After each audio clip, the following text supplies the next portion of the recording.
Council of Europe, when it adopted two treaties, two important legal instruments, the European Charter for Regional or Minority Languages and the Framework Convention for the Protection of National Minorities.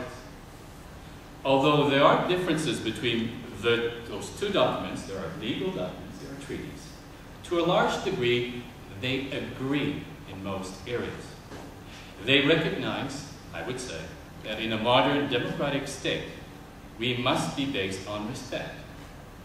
Respect for human diversity, respect for the centrality of language and culture, and respect of fundamental human rights, which also include language and culture.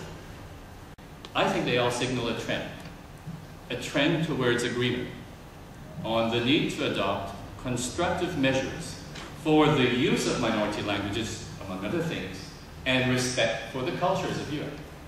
I think we can say that there are two basic principles which we can identify. First, fundamental to European democracies is the principle that states must respect cultural and linguistic diversity. As explained in the European Charter on Regional or Minority Languages, linguistic diversity is one of the most precious elements of the European cultural heritage. Second, most importantly, even in my view, is a democratic, open, and expanded Europe based on the principles of the rule of law and respect for human rights, including the rights of minorities, and I would add, especially those dealing with language. In a democratic society, what takes priority is the people.